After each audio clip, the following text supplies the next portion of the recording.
Chapitre 5.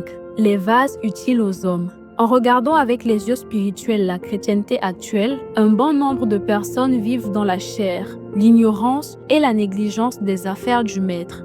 Paulos nous parle des enfants dans la foi, à l'instar de ceux de Corinthe qui avaient en eux des véritables dons et grâces, mais ayant des caractères non transformés par la parole. Car nous savons tous que la connaissance intellectuelle nous emmène à bavarder comme des perroquets, tandis que la connaissance vie fait porter du fruit. Et on reconnaît un vrai enfant du Seigneur, non par la grâce, mais par le fruit. On reconnaît ainsi un vrai serviteur, non par le bruit, mais par le fruit. Plusieurs enfants du Seigneur se recommandent eux-mêmes, sans attendre le temps du Seigneur, car la précipitation fait partie de la génération actuelle. Les jeunes d'à présent sont tellement pressés de diriger des assemblées, pressés d'aller en mission, et après, ils causent assez de dégâts. Paulos a prédit dans le livre de Timothée que les derniers jours seront caractérisés par les jeunes rebelles aux parents. Ces jeunes rebelles refusent l'autorité des aînés, les cassent et les détruisent. J'ai été victime dans un pays de l'Afrique de l'Ouest où des jeunes que j'aimais et que j'aime encore m'ont poignardé au dos sans pitié parce qu'ils voulaient préserver leur position de dirigeant. Des jeunes au lait, ayant des couches, refusant les conseils et les remarques des aînés.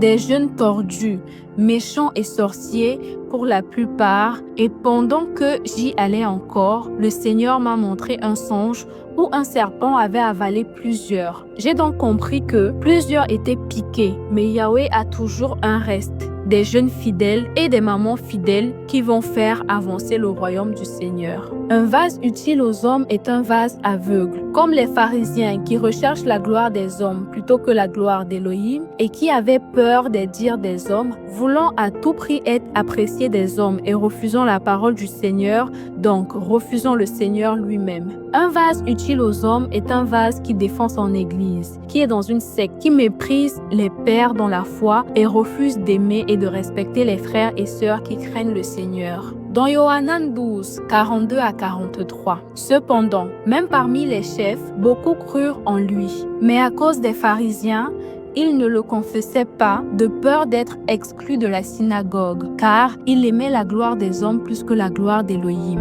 Ces pharisiens étaient tellement attachés aux traditions des hommes. Ils savaient que c'était la vérité, que c'était le message du Seigneur, mais ils avaient peur de le confesser, sinon ils devaient être chassés des synagogues. Un vase utile aux hommes accepte les systèmes, a peur de dénoncer les systèmes puisqu'il préfère la compagnie des hommes que celle du Seigneur. Car celui qui désire marcher avec le Seigneur sera comme du vent, insaisissable au système des hommes, voulant plaire au Seigneur seul et reconnaissant ses fautes et ses faiblesses. Que Yahweh suscite dans ces derniers temps des hommes et femmes fidèles qui vont détruire le système et proclamer avec force l'évangile du royaume.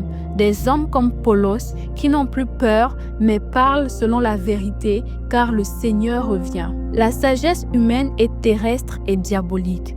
S'attacher aux hommes, c'est faire une grosse erreur.